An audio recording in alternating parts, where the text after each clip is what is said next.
एक दुख नहीं मिलता है। प्यार से बोलिए धन गुरु नानक। गुरु नानक पाशा कहती हैं परमात्मा ने कर्म भूमि बना दी धरती, इसमें अलग अलग तरह के जीव जंतु हैं, इस विच जी जुगत के रंग तिनके नाम अनेक अनंत। प्यार से बोलिए धन गुरु नानक। अनंत जीव हैं, अलग अलग शक्लें, अलग अलग रंग है, अलग अलग किस्में हैं, और हर एक की कर्म भूमि है। प्यार से बोलिए धन गुरु नानक। फिर आगे तित्तै सोहन पंच परवान, नदरी कर्म पवै निशान। प्यार से बोलिए धन गुरु नानक। एक ही शब्द में दो प्रकार के कर्मों की बात आई है, एक कर्म जो हम करते हैं और एक कर्म जो वो करता है। प्यार से बोलिए धन गुरु नानक। उसकी नदर को कर्म का नाम दिया गया है, नदरी कर्म पवै निशान। प्यार से बोलिए धन गुरु नानक। उसकी नदर, उसकी कृपा दृष्टि, उसे कहा है उसका कर्म। प्यार से बोलिए धन गुरु नानक। क्योंकि उसका कर्म एक ही है, दया। कई लोग भगवान को कंप्लेन करते हैं तूने मेरे साथ ये किया, वो किसी के साथ कुछ नहीं करता भाई, वो केवल दया करता है। कोई मांगे दया, उस पर दया कर देता है। हम अपने किए हुए कर्मों को झेलते हैं। प्यार से बोलिए धन गुरु नानक। धन गुरु नानक। वो तो चाहता है कि हम सब नेक कर्म करें ताकि दुख ना झेलना पड़े, इसलिए इतने सारे संतों महापुरुषों, इतने पीर पैगंबरों को भेजता है बार बार समझाने के लिए। जैसे बोलिए धन गुरु नानक। हम फिर भी समझ के ना समझे और गलत काम करें तो भुगतना तो पड़ेगा। यार से बोलिए धन गुरु नानक। धन गुरु नानक। दद्दे दोष न देव किसे, वाणी तो कहती किसी पे उंगली मत उठा, हम तो भगवान पे उंगली उठा देते हैं। यार से बोलिए धन गुरु नानक। दद्दे दोष न दो किसे, दोष कर्मा अपने यहाँ, जो मैं किया सो मैं पाया, दोष न दी जाए अवर जना। दूसरे को दोष मत दे, जो तूने किया है वही तूने पाया है। किसी दूसरे को दोष देने के लिए भी मना किया है, और हम तो भगवान को दोष दे देते तूने मेरे साथ ये क्या किया। प्यार से बोलिए धन गुरु नानक। धन गुरु नानक। ये हमारी ना समझी है और कुछ नहीं, केवल ना समझी। तित्तै सोहन पंच परवान। पंच परवान पता है किसे का है? संतों महापुरुषों को। उसके दरबार में संतों महापुरुषों को पंचों का स्थान दिया जाता है। पंच परवान, पंच प्रधान, मतलब निरंकार भी जब कोई फैसला लेता है तो पहले पंचों को पूछता है, वडियाई देता है, तो आप बताओ क्या करें। प्यार से बोलिए धन गुरु नानक। धन गुरु नानक। तित्तै सोहन पंच परवान, नदरी कर्म पवै निशान। ये उसकी दरगाह का है नक्शा। कच्च पकाई उथे पाए, नानक गया जापे जाए। वहाँ पर जाकर पता चलता है कच्चा कौन है, पक्का कौन है। यहाँ पे हम सब अपने को पक्का समझते हैं, हम समझते नहीं ऐसा कुछ भी नहीं है। गुरु नानक पाशा कहते हैं सब कुछ है। जो लोग ये समझते हैं ना ऐसा कुछ नहीं है, गुरु नानक पाशा कहते हैं फिर क्या करें, नानक गया जापे जाए। जब वहाँ पहुँचेगा ना तब तुझे ज्ञान होगा। प्यार से बोलिए धन गुरु नानक। कोई और नहीं कह रहा, गुरु नानक पाशा कह रही है। जो लोग कहते हैं नहीं ऐसा कुछ नहीं होता, कोई दरगाह नहीं होती, कोई धर्मराज नहीं होता, कोई हिसाब नहीं होता, कहते हैं कच्च पकाई ओथे पाई। कच्चा है कि तू पक्का है, तुझे वहाँ जाके पता चल जाएगा।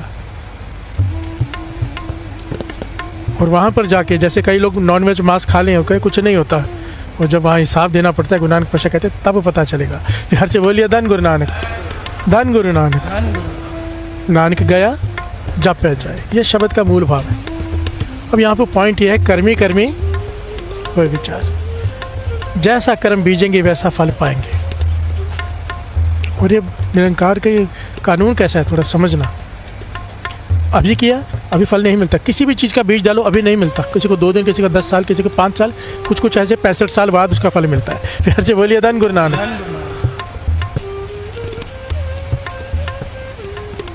किसी भी बीज का फल इंस्टेंट नहीं, समय लगता है। प्यार से बोलिए धन गुरु नानक।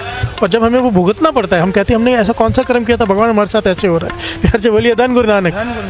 धन गुरु नानक। हर कर्म करने से पहले सोचो इसका रिजल्ट क्या है। किसी पर हाथ उठाने से पहले सोचो, एक बार उठाया हुआ हाथ एक के बदले कितने पड़ेंगे। प्यार से बोलिए धन गुरु नानक। आज हमारी ताकत है, चलती है, किसी पे हाथ उठा दें, नहीं गलती मत किया करो। प्यार से बोलिए धन गुरु नानक। हमारी ताकत है, किसी को बुरा भला बोल दे, वो सामने से कुछ नहीं कह सकता, मन में सह रहा है, भुगतना पड़ता है। हम अक्सर कहते हैं ना एक बात, आज पता नहीं कौन सा कर्म आगे आया है, मेरे साथ ये हो गया। प्यार से बोलिए धन गुरु नानक। ये सच है, कर्म आगे आते हैं जो किए होते हैं। आज अगर खुशी मिली है बहुत बड़ी, पीछे कोई कर्म होता है। प्यार से बोलिए धन गुरु नानक। आज अगर दुख मिला है, कर्म है। प्यार से बोलिए धन गुरु नानक। दास अक्सर ये उदाहरण देता है, क्योंकि ये उदाहरण दिया करते थे महापुरुष भाई साहब भाई जसवीर सिंह जी खन्ने वाले कि एक बालक अति के धनवान के घर में जन्म ले रहा है, एक बालक झोपड़पट्टी में जन्म ले रहा है। अभी उन्होंने तो कोई कर्म किया ही नहीं ना, तो किस बात की सज़ा मिल रही है एक को, और एक को इतना कुछ जन्म लेते ही सब कुछ उसके पास है, जो चाहेगा जो नहीं चाहेगा वो भी उसके पास होगा, और एक तरसता रहेगा। हर से बोलिए धन गुरु नानक। कर्म है, कर्म सिद्धांत है। हर से बोलिए धन गुरु नानक। गुरु नानक पातशाह यही शब्द में यही समझाने की कोशिश कर रहे हैं, ये कानून है, इसे समझ लो। कानून का पता होना तो फिर आदमी ध्यान से जाता है। बाहर के देश में जाओ ना, वहाँ के कानून होते हैं, फिर उस हिसाब से इंसान डर के चलता है। वहाँ पे कचरा नहीं रोड पे फेंक सकते जैसे यहाँ फेंक देते हैं। सिंगापुर में मैं दास गया था, तो वहाँ पे अगर रोड पे कचरा फेंक दो तो $1500 फाइन है। हर से बोलिए धन गुरु नानक।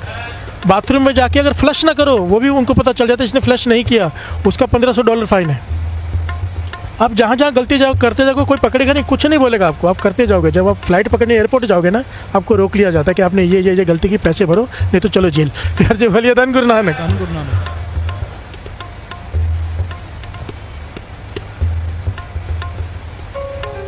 एक एक कर्म का हिसाब है, एक एक कर्म का हिसाब देना पड़ेगा। हर से बोलिए धन गुरु नानक, धन गुरु नानक। गुरु नानक पातशाह समझा रहे हैं, मंदा चंगा अपना। तूने जो बुरा किया तेरा कर्म, तूने अच्छा किया तेरा कर्म, आप पे ही कीता पावना। हर से बोलिए धन गुरु नानक। जैसा तू करता जाएगा वैसा फल तुझे मिलता जाएगा। हुक्म किया मन पावन दे, अगर अपने मन की गुरु की मत नहीं ली, मन मत ली, अपने मन की फिर आप पीड़े आगे जाओ, आगे खतरनाक रास्ता है। फिर हर से बोलिए धन गुरु नानक, धन गुरु नानक। इसलिए तो रोज कहते हैं दूर मत ले ले, गुरु मत दे दे। हर से बोलिए धन गुरु नानक। हम जब तक अपनी मत चलाएंगे दुखी रहेंगे, क्योंकि अपनी मत से हम गलत ही करेंगे, मत सही रहती नहीं। जिस प्रकार की संगत में बैठते वैसी मत हो जाती है, और हमारी संगत कैसी है। हर से बोलिए धन गुरु नानक। अगर कोई 2 घंटे अमृत वेले यहाँ बैठता भी है तो उसके बाद गुरु नानक पातशाह का एक शब्द है जिसमें पूरा एक्सप्लेन किया है। इसका मतलब ये नहीं कि 22 घंटे जाके कुछ भी गलत काम करो। हर से बोलिए धन गुरु नानक। उसके बाद फिर सुरत को संभाल के रखना है कि जो सीखा है उसके ऊपर चलना है, तो जीवन घटता है। हम ये नहीं करते, ये करने के बाद फिर हम सोचते हैं कि कुछ भी कर लें। बिहार से बोलिए धन गुरु नानक, तो बात नहीं बनती। बिहार से बोलिए धन गुरु नानक, पूरी बात नहीं बनती।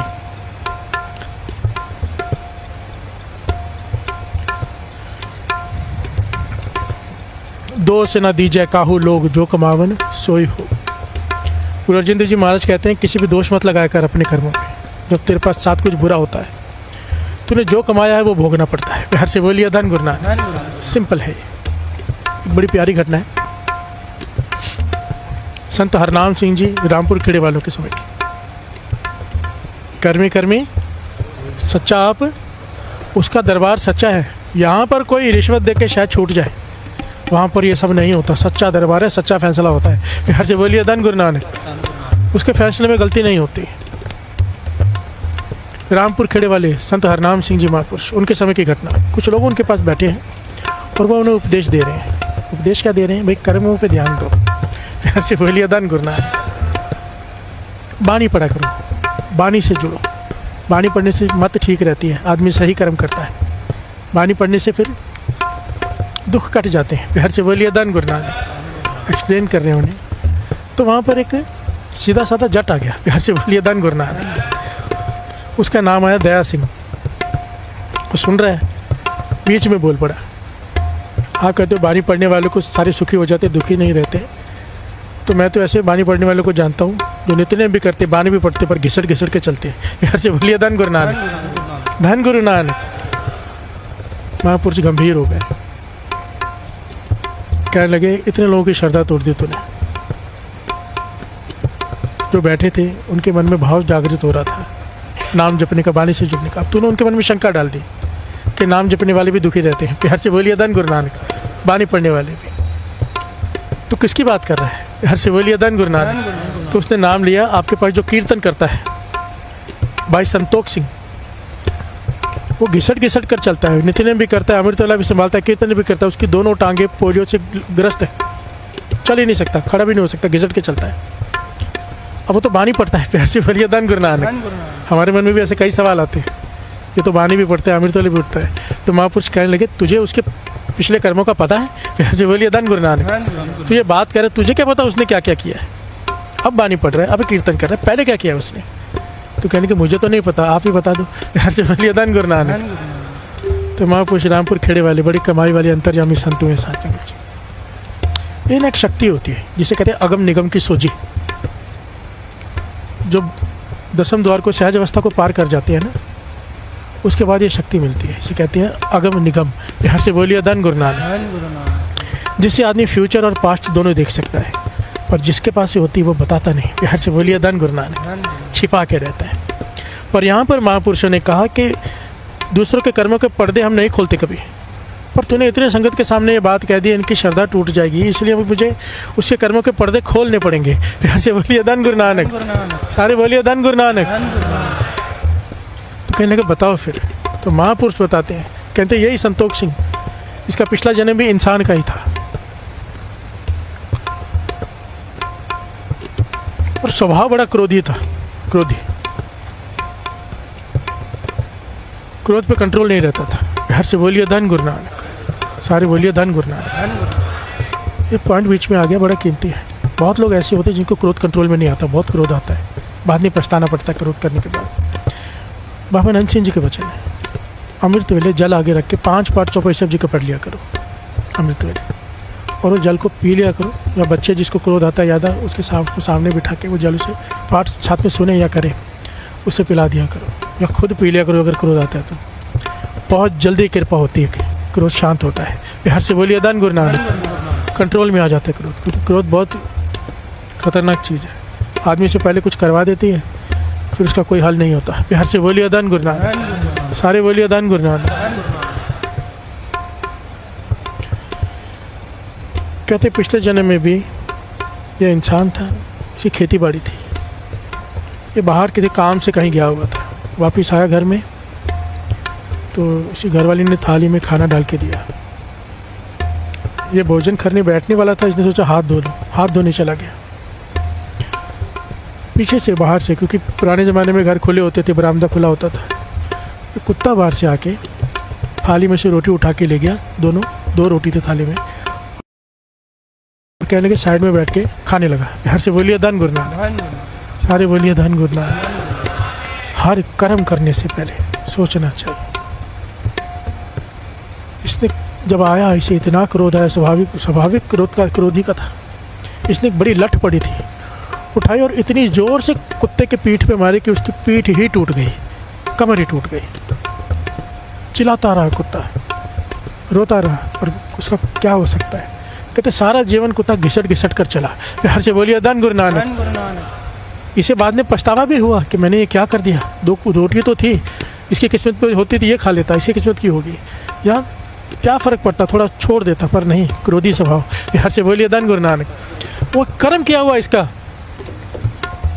इस जन्म में उसी की टांगे ही नहीं है। बिहार से बोलिए धन गुरु नानक। चल ही नहीं सकता, घिसट के चल रहा है सारा जीवन।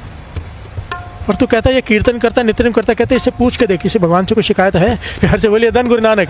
क्योंकि इसे ज्ञान है इस बात का कि मेरे अपने कर्म है। ये कीर्तन करता है, नित्यनेम करता है, इससे इसका मन शांत है। नहीं तो दूसरा कोई होता तो तड़प के रो के जीवन बिताता, ये खुश है। बिहार से बोलिए धन गुरु नानक। ये फर्क होता है सत्संगी में और दूसरों में। सत्संगी खुश रहता है, किसी भी हालत में रहे, उसे ज्ञान है। बिहार से बोलिए धन गुरु नानक। धन गुरु नानक। सत्संगी अपने मन को समझा लेता है कि मेरे साथ ये हो रहा है, मेरा कोई अपना कर्म है, और दूसरे नहीं समझा पाते अपने आप को। बिहार से बोलिए धन गुरु नानक। एक मारा वो डंडा सत्संग जी, एक डंडा मारा है कुत्ते को, पूरा जन्म घिसट के चल रहा है। इसमें भगवान क्या करे? बिहार से बोलिए धन गुरु नानक। धन गुरु नानक। कर सकता है, करवाने वाला चाहिए। बिहार से बोलिए धन गुरु नानक। अगर ऐसा ही है, अपने कर्म में भुगतने हमने, तो फिर यहाँ पे आके बैठने का फायदा ही क्या है? हमारे पास राष्ट्रपतियों का राष्ट्रपति है यहाँ पे। बिहार से बोलिए धन गुरु नानक। धन गुरु नानक। बस हमें मर्सी प्ली डालनी आ जाए कि कैसे डालते हैं। अगर उसने ऑर्डर पास कर दिया कि माफ़ कर दो इसे, तो कोई सज़ा नहीं दे सकता, कोई कर्म आड़े नहीं आ सकता। बिहार से बोलिए धन गुरु नानक। पर एक शर्त होती है, हर बार माफ़ी की एक शर्त होती है कि आगे से वो तो कर्म दोबारा नहीं होंगे। बिहार से बोलिए धन गुरु नानक। धन गुरु नानक। बोलिए धन गुरु नानक। फरीद जी कितना प्यारा एग्जाम्पल दे रहे हैं। जहाँ बीजे सो लुढ़े, जो बीजेगा वो तुझे मिलेगा। गेहूँ बीजेगा गेहूँ मिलेगी, चावल बीजेगा चावल मिलेंगे। कर्म संदड़ा खेत है, कर्म भूमि है। जैसा बीज बीजेगा, सिंपल पॉइंट है। महापुरुष समझाते थे जो चाहिए वो बांट दो, जो चाहिए ना बांट दो। समझो इस जन्म में शुगर हो गई, आप मीठा नहीं खा सकते, खिलाओ मीठा। घर से पहले दान गुरु नानक, मीठा खाने लायक हो जाओगे।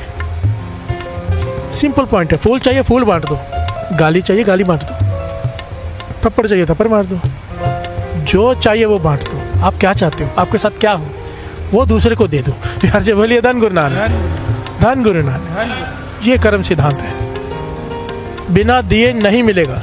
दिता लइए अपना, अन दिता कि चाहते ना आवे। प्यार से बोलिए धन गुरु नानक। सारे बोलिए धन गुरु नानक। उसकी दया चाहिए, दया करो। जानवरों को खिलाओ, रोड पे जो बैठे बेचारे। एक पॉइंट समझना यहाँ पे बड़ा कीमती है। बाबा नानक सिंह जी समझाते थे, कहते थे एक आदमी है, उसने घर में कोई जानवर पाल रखा है। वो किसी वजह से बाहर चला गया तो वापस नहीं आ सका टाइम पे। तो जो पड़ोसी था उसने देखा भी जानवर भूखा है, गया उसे भोजन खिलाया। 3-4 दिन बाद आया वो, 3-4 दिन तक उसकी देखभाल की। अब जब वापस आया मालिक तो उसका शुक्राना कर रहे कि तेरा धन्यवाद, अगर तू नहीं होता तो मेरा तो जानवर जो मेरा पालतू वो मर जाता। प्यार से बोलिए धन गुरु नानक। शुक्राना कर रहे हैं। बाबा नंद सिंह जी समझाते थे, कहते थे जो बेजुबान जानवर घूम रहे हैं ना, ये उसके हैं। प्यार से बोलिए धन गुरु नानक। ये जो ज़रूरतमंद लोग घूम रहे हैं उसके हैं, जिसका कोई नहीं उसका वो है।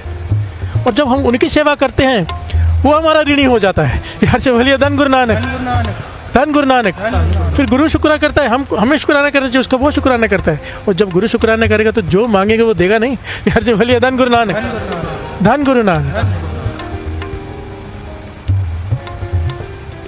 एक्चुअली गुरबानी तो बहुत गहरी बात करती है। मैं वो गहराई इधर लेता नहीं, क्योंकि हमें चाहिए सब कुछ। हम नहीं चाहते कि हमें कुछ ना मिले देने के बदले। प्यार से बोलिए धन गुरु नानक। वो बहुत ऊंची अवस्था है जो कृष्ण जी जो ज्ञान अर्जुन को दे रहे हैं ना, वो ब्रह्म ज्ञान है। एक ही लाइन में ब्रह्म ज्ञान है। वो कोई गहरी पकड़ नहीं पाता उसे कि अर्जुन कर्म कर फल की इच्छा मत कर, तो युद्ध कर, जीतना हारना तेरे बस में नहीं, तेरा काम है युद्ध करना, कर्म करना।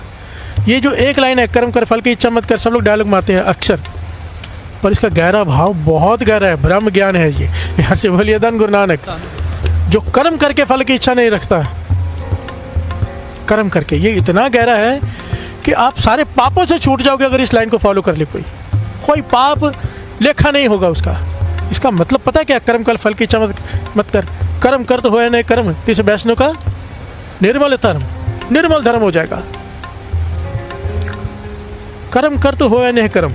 अगर कर्म किया है, समझो हमने कोई नेक काम किया, उसके बदले अगर हम फल की इच्छा नहीं रखते कि इसका 10 गुना मिले 100 गुना मिले, कोई भी नेक काम करते हैं कोई भी, और उसके बदले फल की इच्छा बिल्कुल नहीं रखते हैं, बस शुक्राना गुरु का उसने करवा लिया, तो कहते हैं अगर तू नेक कर्म के फल की इच्छा नहीं रखेगा ना, तो तेरे बुरे कर्मों का फल भी तुझे नहीं मिलेगा। छूट गए। प्यार से बोलिए धन गुरु नानक। इसलिए कृष्ण जी बार बार अर्जुन से कहते हैं कर्म कर फल की इच्छा मत रख। अगर फल की इच्छा रखेगा तो बुरे कर्मों की भी सजा भी मिलेगी। अगर नेक कर्मों का फल मिलेगा, बुरे कर्मों की सजा भी मिलेगी। अगर तो फल की इच्छा छोड़ दे तो बुरे नेक कर्मों से ही छूट गया, लेखा ही छूट गया। प्यार से बोलिए धन गुरु नानक, धन गुरु नानक। कई लोगों के मन में एक और बहुत पॉइंट होता है कि अच्छे लोगों के साथ बुरा क्यों होता है। प्यार से बोलिए धन गुरु नानक, धन गुरु नानक। अच्छे लोगों के साथ, ये बहुत लोग पूछते हैं, इसका जवाब आज गुरबानी के अनुसार लेंगे। प्यार से बोलिए धन गुरु नानक, धन गुरु नानक। बोलिए धन गुरु नानक, धन गुरु नानक। इस शब्द को ध्यान से समझना। दज्जा जानो हाँ कुछ होगा। सवाल है अच्छे लोगों के साथ बुरा क्यों होता है? जो नेक इंसान होते हैं, सबका भला करते हैं, कभी किसी का बुरा नहीं सोचते, उनके साथ ही बुरा क्यों होता है? प्यार से बोलिए धन गुरु नानक। जज्जा जाने हाँ कुछ हुआ, बांधियो जो नलिनी प्रमस हुआ। जब इंसान समझने लगता है ना कि मैं कुछ बन गया हूँ, ध्यान से समझना। कौन समझता है मैं कुछ बन गया हूँ? नेक इंसान। प्यार से बोलिए धन गुरु नानक। जो कुछ है नहीं वो क्या समझेगा? जिसमें गुण होता है अहंकार उसमें होता है। अहंकार गुणों की सवारी करता है। दास ने पहले भी कहा था, भिखारी को किस बात का अहंकार? अहंकार तो देने वाले को आएगा ना कि मैं दे रहा हूँ। प्यार से बोलिए धन गुरु नानक। अगर कोई बहुत सुंदर गाता है, बहुत अच्छा, उसे कुछ भी आता है, कोई गुण है बड़ा, अहंकार हो जाएगा कि मेरे जैसा कोई नहीं। बिहार से बोलिए धन गुरु नानक। कोई भी गुण हो किसी में, उसे लगता है मेरे जैसा कोई नहीं। अहंकार सवारी करता है गुणों की। अब यहाँ पे गुण गिनाए गए हैं। गुण जज्जा जानो हों कुछ हुआ बांधियो जो नलनी प्रमस हुआ। अगर इंसान नेक होने के बाद उसके मन में ये गुमान हो जाए कि मैं नेक हूँ, तो ऐसे है जैसे एक तोता सोने के पिंजरे में कैद है। प्यार से बोलिए धन गुरु नानक। धन गुरु नानक। कैदी है वो। प्यार से बोलिए धन गुरु नानक। अहंकार का है नेक। हम लोहे के पिंजरे में कैद हैं, पर अहंकारी सोने के पिंजरे में कैद है। प्यार से बोलिए धन गुरु नानक। पर है कैदी ही। पिंजरा चाहे सोने का हो, तोते को क्या मतलब, कैदी तो है ना। प्यार से बोलिए धन गुरु नानक। हम में छोटे छोटे अवगुण हैं। अहंकारी मेरे जैसे को बड़े अहंकार है कि मैं गुणी हूँ, वो तो सोने के पिंजरे का कैदी है। अच्छा कह रहे हैं। प्यार से बोलिए धन गुरु नानक। जो जाने हो भगत ज्ञानी, अपने आप को भगत, अपने आप को ज्ञानी कहलवाता है और समझता है। आ गया ठाकुर तिल नहीं मानी, जब दरगाह में जाएगा उसकी कोई इज्जत नहीं मिलेगी उसे। प्यार से बोलिए धन गुरु नानक। क्यों? खुद को समझने लग गया कुछ। प्यार से बोलिए धन गुरु नानक। यहाँ पे आके मिटना है, बनना नहीं है। जो बन गया वो नेक इंसान। हमारी नज़रों में नेक इंसान कौन है? भगत, ज्ञानी, गुणों वाला। प्यार से बोलिए धन गुरु नानक। गिनते जाइए। हाँ जान जो जाने मैं कथनी करता, कोई मेरे जैसा प्रवचन करने वाला हो, बहुत सारे हैं। उसे लगे कि मैं कर रहा हूँ। प्यार से बोलिए धन गुरु नानक। कि मेरे जैसा कोई नहीं करने वाला। दुनिया जुड़ती मैं बोलता हूँ तो। जो जाने में कथनी करता, व्यापारी वसुधा जो फिरता। अच्छा कहते हैं फिर तू एक व्यापारी है। व्यापारी क्या करता है? अपना बैग पैक करता है, सैंपल लेके बाहर घूमता है। कहते हैं तू सामान लेके घूमते हैं, तू प्रवचन लेके घूम रहा है। प्यार से बोलिए धन गुरु नानक। चोट मारी है एक एक को। जो गुणी है, एक भी काम इसमें गलत है? भगत होना गलत है? ज्ञानी होना गलत है? प्रवचन करना गलत है? नहीं। सब उन लोगों के गुण गिनाए हैं जो बहुत ऊपर हैं। प्यार से बोलिए धन गुरु नानक। आखिर में साध संग जय हौम में मारी, जिसने अपने अहंकार को सत्संगत में आके खत्म कर दिया। अपने आप को सत्संगत के बिना नहीं हो सकता। ऐसे बोलिए धन गुरु नानक। सत्संगत में आते हैं ना, तो समझो मैं आ रहा हूँ 2 बजे, वो लोग बैठे हैं जो 10 बजे से आके बैठे हैं। अपने आप मन झुक जाता है, मैं तो कुछ भी नहीं। प्यार से बोलिए धन गुरु नानक। गुरु रामदास जी के गुरुपुरब में जब दास आया था, तो मुझे रात को कह रहे थे कि संगत 8 बजे से आके बैठी है। और जो लोग बीच में खड़े हुए थे ना, मैंने कहा था क्यों खड़े हो रहे हो, क्यों खड़े हो रहे हो? मैंने कहा था ना बीच में बैठ जाओ। वो बेचारे 8 बजे से बैठे थे, टांगे सीधी करने के लिए खड़े हुए थे। प्यार से बोलिए धन गुरु नानक। धन गुरु नानक। अब बताओ मन विनम्रता में आएगा कि नहीं कि मैं क्या हूँ? 8 बजे से बैठे, हम तो 3 बजे आए। प्यार से बोलिए धन गुरु नानक। अपने से ज़्यादा सेवा करने वाले को देखेंगे, मन विनम्रता में आ जाएगा। अपने से ज़्यादा जुड़े हुए को देखेंगे, मन विनम्रता में आ जाएगा कि मैं तो कुछ भी नहीं। यहाँ पे आके विनम्रता आती है। प्यार से बोलिए धन गुरु नानक। नानकता को मिले मुरारी। प्यार से बोलिए धन गुरु नानक। पॉइंट यहाँ पर ये है, अच्छे लोगों के साथ बुरा क्यों होता है? अच्छे लोगों को अपनी अच्छाई का अभिमान हो जाता है। जहाँ अभिमान आया वहाँ पे एग्जाम आता है। युधिष्ठिर को सब ने कहा, युधिष्ठिर धर्मराज है युधिष्ठिर। उसे सब ने कहा कि जुआ मत खेलना। हर एक ने समझाया, द्रौपदी ने समझाया, चारों भाइयों ने समझाया, भीष्म पितामह ने समझाया, विदुर ने समझाया कि दुर्योधन बुला रहा है, तू जाना मत, बैठना मत।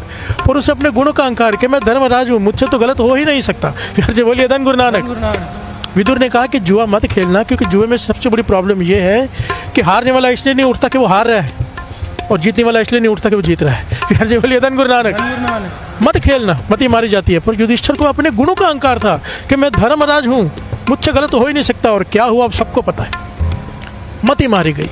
इसलिए जुआ सबसे खतरनाक चीज़ कही गई है। शराब से भी ऊपर, ड्रग्स से भी ऊपर जुआ खतरनाक कहा गया है। क्योंकि आदमी ना बड़ी बड़ी चीज़ें छोड़ देता, जुआ नहीं छूटता। इतनी खतरनाक चीज़ है। धर्मराज, जिसकी सबसे तेज बुद्धि, तीक्ष्ण, युधिष्ठिर, उसका नाम क्या था? युधिष्ठिर। इसका मतलब पता है? युद्ध स्थिर। एक ऐसा इंसान जो युद्ध भूमि में भी उसका, जिसका मन स्थिर रहेगा, डोलेगा नहीं। ये तो युद्ध में क्या होता है? गर्मी, क्रोध, मार डालूंगा। पर युद्ध में भी मन स्थिर, शांति से फैसले लेगा। ये उसका नाम था। पर जब जुए में बैठा, इसलिए कहते हैं जुआ सबसे बुरी चीज़ है, कभी मत खेलो। गुरु नानक पातशाह, गुरु गोबिंद सिंह महाराज का हुक्म है, जुआ देखना भी नहीं किसी भी प्रकार का। क्यों? जुआरी धर्मराज जैसा जब बैठा तो मती मारी गई। कृष्ण जी से किया ना सवाल, क्या आप कहते हो हर चीज़ अच्छे के लिए होती है? हम अपना सब कुछ हार गए, मैंने अपनी घरवाली को दांव पे लगा दिया, इसमें क्या अच्छा हुआ? कहने के बड़ा अच्छा हुआ, दुनिया को संदेश गया कि जुआ इतनी बुरी चीज़ है, अगर धर्मराज भी बैठ जाए खेलने उसकी भी मती मारी जाती है। कभी भी जुआ मत खेलना, ये बहुत खतरनाक है। आजकल जो बच्चे वीडियो गेम में जुआ, जिस चीज़ में पैसा लग गया वो जुआ है, कभी मत खेलना। दिवाली के दिन जो खेलते हैं ना घर में, थोड़ी देर खेलते हैं, नहीं नहीं नहीं, बच्चों को यहीं से आदत लगती है। हर से बोलिए धन गुरु नानक, अरे 50 चीज़ें करने वाली, गुरु का हुक्म मानो। यही बात है ना, पता नहीं मानेंगे कि नहीं, क्योंकि मन मत है ना, हम तो अपने मन की करेंगे। हुक्म किए मन पावंदे, हर से बोलिए धन गुरु नानक। कोई सीधा माँ के पेट से सीख के नहीं आता जुआ। दिवाली के दिन घर में शुरू होता है, उसके बाद फिर वो बच्चे बाहर जाके भी खेलते हैं। बिहार से बोलिए धन गुरु नानक, धन गुरु नानक। ਵਾਹਿਗੁਰੂ ਜੀ ਕਾ ਖਾਲਸਾ, ਸ਼੍ਰੀ ਵਾਹਿਗੁਰੂ ਜੀ ਕੀ ਫਤਿਹ। ਇਸ ਸੰਸਾਰ ਦਾ ਹਰ ਜੀਵ ਆਪਣੇ ਕੀਤੇ ਕਰਮਾਂ ਦੇ ਅਧੀਨ ਹੈ। ਜੋ ਕੁਝ ਅਸੀਂ ਕਰਦੇ ਹਾਂ, ਚਾਹੇ ਉਹ ਚੰਗਾ ਹੋਵੇ ਜਾਂ ਮੰਦਾ, ਉਹ ਕਿਸੇ ਨਾ ਕਿਸੇ ਰੂਪ ਵਿੱਚ ਸਾਡੇ ਜੀਵਨ 'ਚ ਫਲ ਰੂਪ ਹੋ ਕੇ ਪਰਤਦਾ ਹੈ। ਜੈਸੀ ਕਰਨੀ ਤੈਸੀ ਭਰਨੀ, ਅਰਥਾਤ ਜਿਵੇਂ ਅਸੀਂ ਕਰਮ ਕਰਦੇ ਹਾਂ ਤਿਵੇਂ ਹੀ ਸਾਨੂੰ ਉਸ ਦਾ ਫਲ ਭੁਗਤਣਾ ਪੈਂਦਾ ਹੈ। ਕਰਮ ਸਿਧਾਂਤ ਅਸਲ ਵਿੱਚ ਰੱਬ ਦੀ ਬਣਾਈ ਹੋਈ ਇੱਕ ਐਸੀ ਆਤਮਿਕ ਪ੍ਰਣਾਲੀ ਹੈ ਜਿਸ ਦੇ ਅਧੀਨ ਸਾਰਾ ਜਗਤ ਚੱਲ ਰਿਹਾ ਹੈ। ਰੱਬ ਨਿਰਪੱਖ ਹੈ, ਉਹ ਕਿਸੇ ਨਾਲ ਭੇਦਭਾਵ ਨਹੀਂ ਕਰਦਾ, ਉਹ ਕਿਸੇ ਨੂੰ ਸਜ਼ਾ ਨਹੀਂ ਦਿੰਦਾ ਤੇ ਕਿਸੇ ਨੂੰ ਇਨਾਮ ਨਹੀਂ ਦਿੰਦਾ, ਬਲਕਿ ਹਰ ਇੱਕ ਜੀਵ ਨੂੰ ਉਸ ਦੇ ਕਰਮਾਂ ਦੇ ਅਨੁਸਾਰ ਹੀ ਫਲ ਮਿਲਦਾ ਹੈ। ਇਹੀ ਹੈ ਕਰਮ ਦਾ ਕਾਨੂੰਨ ਜਾਂ ਕਰਮ ਸਿਧਾਂਤ। ਗੁਰੂ ਸਾਹਿਬਾਨ ਨੇ ਕਰਮ ਦੀ ਗੰਭੀਰਤਾ ਨੂੰ ਬਹੁਤ ਸੁੰਦਰ ਢੰਗ ਨਾਲ ਸਮਝਾਇਆ। ਮਨੁੱਖ ਆਪਣੀ ਜ਼ਿੰਦਗੀ ਵਿੱਚ 3 ਤਰ੍ਹਾਂ ਦੇ ਕਰਮ ਕਰਦਾ ਹੈ: ਚੰਗੇ, ਮੰਦੇ ਤੇ ਨਿਰਲੇਪ ਕਰਮ। ਚੰਗੇ ਕਰਮ ਉਹ ਹਨ ਜੋ ਕਿਸੇ ਦੀ ਭਲਾਈ ਲਈ ਕੀਤੇ ਜਾਣ, ਜਿਵੇਂ ਦਇਆ, ਸੇਵਾ, ਸੱਚ ਬੋਲਣਾ, ਨਿਮਰਤਾ, ਦੂਜਿਆਂ ਦੀ ਸਹਾਇਤਾ ਕਰਨਾ, ਸਿਮਰਨ ਤੇ ਗੁਰਮੁਖ ਜੀਵਨ ਜਿਉਣਾ। ਮੰਦੇ ਕਰਮ ਉਹ ਹਨ ਜੋ ਅਹੰਕਾਰ, ਈਰਖਾ, ਨਿੰਦਾ, ਕ੍ਰੋਧ, ਲੋਭ ਤੇ ਮੋਹ ਦੇ ਅਧੀਨ ਹੋ ਕੇ ਕੀਤੇ ਜਾਣ। ਨਿਰਲੇਪ ਕਰਮ ਉਹ ਹਨ ਜੋ ਮਨੁੱਖ ਰੱਬ ਦੀ ਭਗਤੀ 'ਚ ਲੀਨ ਹੋ ਕੇ ਕਰਦਾ ਹੈ। ਜਿੱਥੇ ਮੈਂ ਦਾ ਭਾਵ ਨਹੀਂ ਰਹਿੰਦਾ, ਉੱਥੇ ਕਰਮ ਹੋ ਕੇ ਵੀ ਉਸ ਦਾ ਫਲ ਨਹੀਂ ਬਣਦਾ। ਸਾਡਾ ਜੀਵਨ ਜੋ ਅੱਜ ਹੈ, ਉਹ ਸਾਡੇ ਪਿਛਲੇ ਕਰਮਾਂ ਦਾ ਨਤੀਜਾ ਹੈ। ਜੋ ਅਸੀਂ ਪਹਿਲਾਂ ਕੀਤਾ ਹੈ ਕਿਸੇ ਜਨਮ ਵਿੱਚ ਜਾਂ ਇਸੇ ਜੀਵਨ ਦੇ ਪਹਿਲੇ ਪੜਾਅ ਵਿੱਚ, ਉਹੀ ਅੱਜ ਸਾਡੇ ਸਾਹਮਣੇ ਹਾਲਾਤ ਦੇ ਰੂਪ ਵਿੱਚ ਖੜਾ ਹੈ। ਗੁਰੂ ਜੀ ਕਹਿੰਦੇ ਹਨ, ਪੂਰਬ ਕਰਮ ਲਿਖਿਆ ਪਾਇਆ। ਇਹ ਲੇਖ ਮਿਟ ਨਹੀਂ ਸਕਦਾ ਜਦ ਤੱਕ ਮਨੁੱਖ ਆਪਣੀ ਅੰਦਰਲੀ ਸੂਰਤ ਨੂੰ ਨਾਮ ਨਾਲ ਨਹੀਂ ਜੋੜਦਾ। ਕਈ ਵਾਰ ਮਨੁੱਖ ਸੋਚਦਾ ਹੈ ਕਿ ਮੇਰੇ ਨਾਲ ਹੀ ਦੁੱਖ ਕਿਉਂ ਹੋ ਰਿਹਾ ਹੈ, ਮੈਂ ਤਾਂ ਕਿਸੇ ਦਾ ਬੁਰਾ ਨਹੀਂ ਕੀਤਾ। ਪਰ ਕਰਮਾਂ ਦਾ ਹਿਸਾਬ ਮਨੁੱਖ ਦੀ ਸਮਝ ਤੋਂ ਪਰੇ ਹੈ। ਕਈ ਕਰਮ ਪਿਛਲੇ ਜਨਮਾਂ ਦੇ ਹੁੰਦੇ ਹਨ, ਜਿਨ੍ਹਾਂ ਦਾ ਫਲ ਇਸ ਜਨਮ ਵਿੱਚ ਮਿਲਦਾ ਹੈ। ਰੱਬ ਦੀ ਦਰਗਾਹ ਵਿੱਚ ਕੋਈ ਅਨਿਆਇਆ ਨਹੀਂ, ਹਰ ਇੱਕ ਜੀਵ ਨੂੰ ਉਸ ਦੇ ਕੀਤੇ ਅਨੁਸਾਰ ਹੀ ਮਿਲਦਾ ਹੈ। ਗੁਰਬਾਣੀ ਕਹਿੰਦੀ ਹੈ, ਆਪੇ ਬੀਜੇ ਆਪੇ ਖਾਏ, ਨਾਨਕ ਹੁਕਮੀ ਆਏ ਜਾਏ। ਮਨੁੱਖ ਆਪੇ ਬੀਜਦਾ ਹੈ, ਆਪੇ ਹੀ ਉਸ ਦਾ ਫਲ ਖਾਂਦਾ ਹੈ। ਰੱਬ ਦਾ ਹੁਕਮ ਇਹੀ ਕਰਮ ਸਿਧਾਂਤ ਹੈ ਜੋ ਸਭ ਨੂੰ ਸਮਾਨ ਤੌਰ ਤੇ ਲਾਗੂ ਹੁੰਦਾ ਹੈ। ਪਰ ਗੁਰਬਾਣੀ ਇਹ ਵੀ ਕਹਿੰਦੀ ਹੈ ਕਿ ਜੇਕਰ ਮਨੁੱਖ ਨਾਮ ਸਿਮਰਨ ਕਰੇ, ਸੇਵਾ ਤੇ ਸੱਚਿਆਰਾ ਜੀਵਨ ਜੀਵੇ, ਤਾਂ ਪੁਰਾਣੇ ਮੰਦੇ ਕਰਮਾਂ ਦਾ ਭਾਰ ਹੌਲੀ-ਹੌਲੀ ਹਟ ਸਕਦਾ ਹੈ। ਨਾਮ ਇੱਕ ਐਸੀ ਆਤਮਕ ਅਗਨੀ ਹੈ ਜੋ ਮਨ ਦੇ ਮੈਲ ਨੂੰ ਸਾੜ ਦਿੰਦੀ ਹੈ। ਜਦ ਮਨੁੱਖ ਨਾਮ ਨਾਲ ਜੁੜਦਾ ਹੈ, ਤਦ ਉਹ ਆਪਣੇ ਕਰਮਾਂ ਦੇ ਬੰਧਨ ਤੋਂ ਉੱਪਰ ਉੱਠਦਾ ਹੈ। ਕਰਮ ਸਿਧਾਂਤ ਸਾਨੂੰ ਇਹ ਵੀ ਸਿਖਾਉਂਦਾ ਹੈ ਕਿ ਅਸੀਂ ਕਿਸੇ ਨਾਲ ਬੁਰਾ ਨਾ ਕਰੀਏ, ਕਿਉਂਕਿ ਜਿਵੇਂ ਅਸੀਂ ਦੂਜਿਆਂ ਨਾਲ ਵਰਤੋਂ ਕਰਦੇ ਹਾਂ, ਤਿਵੇਂ ਹੀ ਕਦੇ ਨਾ ਕਦੇ ਉਹੀ ਸਾਡੇ ਨਾਲ ਹੋਵੇਗਾ। ਇਸ ਲਈ ਗੁਰੂ ਜੀ ਕਹਿੰਦੇ ਹਨ, ਜੋ ਤੁਧ ਕਰੇ ਸੋਈ ਥੀਵੇ। ਦੁਨੀਆ ਵਿੱਚ ਜੋ ਕੁਝ ਅਸੀਂ ਦਿੰਦੇ ਹਾਂ, ਪਿਆਰ, ਮਾਫੀ, ਦਇਆ ਜਾਂ ਘ੍ਰਿਣਾ, ਉਹੀ ਕਿਸੇ ਨਾ ਕਿਸੇ ਰੂਪ ਵਿੱਚ ਸਾਡੇ ਵੱਲ ਵਾਪਸ ਆਉਂਦਾ ਹੈ। ਕਈ ਲੋਕ ਸੋਚਦੇ ਹਨ ਕਿ ਸਿਰਫ ਕਿਸਮਤ ਹੀ ਸਭ ਕੁਝ ਹੈ, ਪਰ ਗੁਰਬਾਣੀ ਇਸ ਵਿਚਾਰ ਨੂੰ ਠੁਕਰਾਉਂਦੀ ਹੈ। ਗੁਰਬਾਣੀ ਕਹਿੰਦੀ ਹੈ ਕਿ ਮਨੁੱਖ ਆਪਣੇ ਕਰਮਾਂ ਨਾਲ ਆਪਣਾ ਭਵਿੱਖ ਬਦਲ ਸਕਦਾ ਹੈ। ਕਿਸਮਤ ਅਸਲ ਵਿੱਚ ਪੁਰਾਣੇ ਕਰਮਾਂ ਦਾ ਨਤੀਜਾ ਹੈ, ਪਰ ਅੱਜ ਦੇ ਚੰਗੇ ਕਰਮ ਭਵਿੱਖ ਦੀ ਕਿਸਮਤ ਬਣਾ ਸਕਦੇ ਹਨ। ਇਸ ਲਈ ਗੁਰੂ ਜੀ ਸਾਨੂੰ ਕਿਰਿਆਸ਼ੀਲ ਬਣਨ ਦੀ ਪ੍ਰੇਰਨਾ ਦਿੰਦੇ ਹਨ, ਨਿਰਾਸ਼ ਨਹੀਂ ਹੋਣ ਦਿੰਦੇ। ਕਰਮੀ ਆਵੇ ਕਪੜਾ ਨਦਰੀ ਮੋਖ ਦੁਆਰ। ਭਾਵ ਹੈ ਕਰਮਾਂ ਦੁਆਰਾ ਹੀ ਮਨੁੱਖ ਨੂੰ ਇਹ ਮਨੁੱਖੀ ਸਰੀਰ ਮਿਲਿਆ ਹੈ, ਤੇ ਜੇ ਪ੍ਰਭੂ ਦੀ ਕਿਰਪਾ ਨਾਲ ਹੀ ਮੁਕਤੀ ਦਾ ਦਰਵਾਜ਼ਾ ਖੁੱਲਦਾ ਹੈ। ਗੁਰਬਾਣੀ ਦੇ ਅਨੁਸਾਰ ਕਰਮਾਂ ਦੀ ਤਾਕਤ ਬਹੁਤ ਵੱਡੀ ਹੈ, ਪਰ ਨਾਮ ਦੀ ਤਾਕਤ ਉਸ ਤੋਂ ਵੀ ਵੱਡੀ ਹੈ। ਜੇਕਰ ਮਨੁੱਖ ਗੁਰੂ ਦੀ ਸ਼ਰਨ ਵਿੱਚ ਆ ਕੇ ਨਾਮ ਜਪਦਾ ਹੈ, ਸੇਵਾ ਕਰਦਾ ਹੈ, ਨਿਮਰਤਾ ਨਾਲ ਜੀਵਨ ਜਿਉਂਦਾ ਹੈ, ਤਾਂ ਉਹ ਆਪਣੇ ਪੁਰਾਣੇ ਕਰਮਾਂ ਦੇ ਬੰਧਨਾਂ ਨੂੰ ਤੋੜ ਸਕਦਾ ਹੈ। ਜਿਵੇਂ ਸੂਰਜ ਚੜ੍ਹਦੇ ਹੀ ਹਨੇਰਾ ਮਿਟ ਜਾਂਦਾ ਹੈ, ਤਿਵੇਂ ਹੀ ਨਾਮ ਤੇ ਪ੍ਰਕਾਸ਼ ਨਾਲ ਪੁਰਾਣੇ ਕਰਮਾਂ ਦੇ ਅੰਧਕਾਰ ਮਿਟ ਜਾਂਦੇ ਹਨ। ਕਰਮ ਸਿਧਾਂਤ ਮਨੁੱਖ ਨੂੰ ਜ਼ਿੰਮੇਵਾਰੀ ਸਿਖਾਉਂਦਾ ਹੈ। ਇਹ ਸਾਨੂੰ ਸਮਝਾਉਂਦਾ ਹੈ ਕਿ ਜੋ ਕੁਝ ਅਸੀਂ ਕਰਦੇ ਹਾਂ ਉਹ ਵਿਅਰਥ ਨਹੀਂ ਜਾਂਦਾ। ਹਰ ਇੱਕ ਸੋਚ, ਹਰ ਇੱਕ ਸ਼ਬਦ, ਹਰ ਇੱਕ ਕਿਰਿਆ ਦਾ ਕੋਈ ਨਾ ਕੋਈ ਪ੍ਰਭਾਵ ਪੈਂਦਾ ਹੈ। ਇਸ ਲਈ ਮਨੁੱਖ ਨੂੰ ਹਰ ਵੇਲੇ ਚੌਕਸ ਰਹਿਣਾ ਚਾਹੀਦਾ ਹੈ ਕਿ ਉਸ ਦੇ ਕਰਮ ਕਿਸੇ ਨੂੰ ਦੁੱਖ ਨਾ ਪਹੁੰਚਾਉਣ। ਸੱਚਾ ਗੁਰਮੁਖ ਉਹ ਹੈ ਜੋ ਹਰ ਕਿਰਿਆ ਤੋਂ ਪਹਿਲਾਂ ਸੋਚਦਾ ਹੈ ਕਿ ਇਹ ਕਰਮ ਗੁਰੂ ਦੀ ਰਜ਼ਾ ਦੇ ਅਨੁਕੂਲ ਹੈ ਜਾਂ ਨਹੀਂ।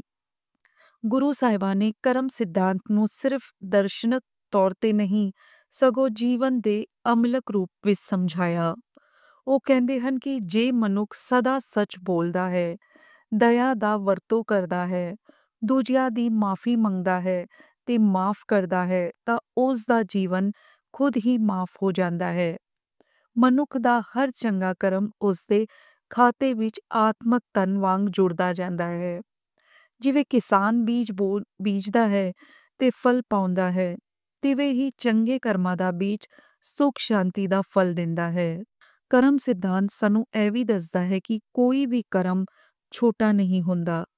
ਇੱਕ ਛੋਟੀ ਮਿੱਠੀ ਬੋਲੀ, ਇੱਕ ਨਿਮਰ ਨਮਸਕਾਰ, ਇੱਕ ਦੁਖੀ ਮਨੁੱਖ ਦੀ ਸਹਾਇਤਾ, ਇਹ ਸਭ ਕਰਮ ਮਨੁੱਖ ਦੇ ਜੀਵਨ ਨੂੰ ਪਵਿੱਤਰ ਬਣਾ ਦਿੰਦੇ ਹਨ। ਗੁਰੂ ਜੀ ਕਹਿੰਦੇ ਹਨ, ਸੱਚ ਕਰਨੀ ਸੱਚ ਹੋਏ ਸੁੱਚਾ। ਜੋ ਮਨੁੱਖ ਸੱਚੀ ਕਰਨੀ ਕਰਦਾ ਹੈ, ਉਹ ਅੰਦਰੋਂ ਹੀ ਵੀ ਸੁੱਚਾ ਹੋ ਜਾਂਦਾ ਹੈ। ਪਰ ਜਦ ਮਨੁੱਖ ਅਹੰਕਾਰ ਦੇ ਰਸਤੇ ਤੇ ਚੱਲਦਾ ਹੈ, ਤਾਂ ਉਸ ਦੇ ਕਰਮ ਮੰਦੇ ਹੋ ਜਾਂਦੇ ਹਨ। ਉਹ ਸੋਚਦਾ ਹੈ ਕਿ ਮੈਂ ਸਭ ਕੁਝ ਆਪ ਕਰਦਾ ਹਾਂ, ਪਰ ਅਸਲ ਵਿੱਚ ਉਹ ਰੱਬ ਦੇ ਹੁਕਮ ਨੂੰ ਭੁੱਲ ਜਾਂਦਾ ਹੈ। ਗੁਰਬਾਣੀ ਕਹਿੰਦੀ ਹੈ ਕਿ ਜਦ ਤੱਕ ਮੈਂ ਦਾ ਅਹੰਕਾਰ ਨਹੀਂ ਮਿਟਦਾ, ਤਦ ਤੱਕ ਮਨੁੱਖ ਕਰਮਾਂ ਦੇ ਜਾਲ ਵਿੱਚ ਫਸਿਆ ਰਹਿੰਦਾ ਹੈ। ਇਸ ਲਈ ਗੁਰੂ ਜੀ ਕਹਿੰਦੇ ਹਨ, ਜਹਾਂ ਮੈਂ ਮਿਟ ਗਈ ਉੱਥੇ ਤੂੰ ਪ੍ਰਗਟ ਹੋਇਆ। ਜਦ ਮਨੁੱਖ ਆਪਣਾ ਅਹੰਕਾਰ ਮਿਟਾ ਕੇ ਗੁਰੂ ਦੇ ਚਰਨਾਂ ਵਿੱਚ ਲੀਨ ਹੋ ਜਾਂਦਾ ਹੈ, ਤਦ ਉਸ ਦੇ ਕਰਮ ਰੱਬ ਦੀ ਰਜ਼ਾ ਨਾਲ ਹੋਣ ਲੱਗਦੇ ਹਨ। ਉਸ ਦੇ ਕਰਮਾਂ ਦਾ ਭਾਰ ਉਸ ਤੇ ਨਹੀਂ ਰਹਿੰਦਾ, ਕਿਉਂਕਿ ਉਹ ਸਭ ਕੁਝ ਰੱਬ ਨੂੰ ਸਮਰਪਿਤ ਕਰ ਦਿੰਦਾ ਹੈ। ਕਰਮ ਸਿਧਾਂਤ ਸਾਨੂੰ ਡਰਾਉਂਦਾ ਨਹੀਂ, ਸਗੋਂ ਸਾਨੂੰ ਜਗਾਉਂਦਾ ਹੈ। ਇਹ ਸਾਨੂੰ ਦੱਸਦਾ ਹੈ ਕਿ ਮਨੁੱਖ ਦੇ ਹੱਥ 'ਚ ਬਹੁਤ ਕੁਝ ਹੈ। ਉਹ ਆਪਣੇ ਕਰਮਾਂ ਨਾਲ ਆਪਣਾ ਜੀਵਨ ਸੁਧਾਰ ਸਕਦਾ ਹੈ, ਦੁੱਖਾਂ ਤੋਂ ਛੁਟਕਾਰਾ ਪਾ ਸਕਦਾ ਹੈ ਤੇ ਆਤਮਿਕ ਉਚਾਈਆਂ ਤੱਕ ਪਹੁੰਚ ਸਕਦਾ ਹੈ। ਗੁਰੂ ਜੀ ਕਹਿੰਦੇ ਹਨ, ਕਰਮ ਧਰਮ ਸਭ ਹੋਏ, ਸੱਚਾ ਜੇ ਹੋਵੇ ਸਾਚੀ ਲਿਵ ਲਾਏ। ਜੇ ਮਨੁੱਖ ਦੀ ਲਿਵ ਸਦਾ ਸੱਚ ਨਾਲ ਜੋੜੀ ਰਹੇ, ਤਾਂ ਉਸ ਦੇ ਕਰਮ ਵੀ ਸੱਚੇ ਹੋ ਜਾਂਦੇ ਹਨ। ਇਸ ਲਈ ਕਰਮ ਸਿਧਾਂਤ ਸਾਨੂੰ ਸਿਖਾਉਂਦਾ ਹੈ ਕਿ ਹਰ ਪਲ ਚੰਗਾ ਸੋਚੋ, ਚੰਗਾ ਬੋਲੋ ਤੇ ਚੰਗਾ ਕਰੋ। ਕਿਸੇ ਨਾਲ ਨਫ਼ਰਤ ਨਾ ਰੱਖੋ, ਕਿਸੇ ਦੀ ਨਿੰਦਾ ਨਾ ਕਰੋ, ਕਿਸੇ ਨੂੰ ਦੁੱਖ ਨਾ ਪਹੁੰਚਾਓ। ਹਰ ਕਰਮ ਕਰਨ ਤੋਂ ਪਹਿਲਾਂ ਸੋਚੋ ਕਿ ਇਹ ਰੱਬ ਦੀ ਰਜ਼ਾ ਅਨੁਸਾਰ ਹੈ। ਜਦ ਮਨੁੱਖ ਇਸ ਜੀਵਨ ਰਾਹ ਨੂੰ ਅਪਣਾਉਂਦਾ ਹੈ, ਤਦ ਉਸ ਦੇ ਕਰਮ ਉਸ ਨੂੰ ਬੰਦੇ ਨਹੀਂ, ਸਗੋਂ ਉਸ ਨੂੰ ਰੱਬ ਦੇ ਨੇੜੇ ਲੈ ਜਾਂਦੇ ਹਨ। ਗੁਰਬਾਣੀ ਦਾ ਸਿਧਾਂਤ ਸਾਫ਼ ਹੈ, ਕਰਮ ਸਿਧਾਂਤ ਅਟਲ ਹੈ, ਪਰ ਨਾਮ ਸਿਮਰਨ ਉਸ ਤੋਂ ਉੱਚਾ ਹੈ। ਜੋ ਮਨੁੱਖ ਨਾਮ ਨਾਲ ਜੁੜ ਜਾਂਦਾ ਹੈ, ਉਸ ਦੇ ਪੁਰਾਣੇ ਕਰਮ ਵੀ ਉਸ ਤੇ ਪ੍ਰਭਾਵ ਨਹੀਂ ਪਾਉਂਦੇ। ਉਹ ਮਨੁੱਖ ਦੁਨੀਆ ਦੇ ਸਾਰੇ ਬੰਧਨਾਂ ਤੋਂ ਮੁਕਤ ਹੋ ਕੇ ਆਨੰਦ ਦੀ ਅਵਸਥਾ 'ਚ ਪਹੁੰਚ ਜਾਂਦਾ ਹੈ। ਨਾਨਕ ਕਹੇ ਸੁਨੋ ਜਨ ਪਿਆਰੇ, ਬਿਨ ਨਾਮੇ ਸਭ ਜਗ ਭਰਮੀਆਂ। ਜੋ ਨਾਮ ਨੂੰ ਭੁੱਲ ਜਾਂਦਾ ਹੈ, ਉਹ ਕਰਮਾਂ ਦੇ ਜਾਲ ਵਿੱਚ ਫਸਿਆ ਰਹਿੰਦਾ ਹੈ, ਪਰ ਜੋ ਨਾਮ ਜਪਦਾ ਹੈ, ਉਹ ਸਭ ਕਰਮਾਂ ਦੇ ਬੰਧਨ ਤੋੜ ਕੇ ਅਬਿਨਾਸੀ ਪ੍ਰਭੂ ਨਾਲ ਮਿਲ ਜਾਂਦਾ ਹੈ। ਵੀਡੀਓ ਨੂੰ ਜ਼ਿਆਦਾ ਤੋਂ ਜ਼ਿਆਦਾ ਸ਼ੇਅਰ ਕਰੋ, ਕਿਸੇ ਦਾ ਅੰਮ੍ਰਿਤ ਵੇਲਾ ਬਣ ਜਾਏ, ਕੋਈ ਨਾਮ ਨਾਲ ਜੁੜ ਜਾਏ, ਕੋਈ ਗੁਰੂ ਨਾਨਕ ਨਾਲ ਜੁੜ ਜਾਏ। ਧੰਨ ਗੁਰੂ ਨਾਨਕ।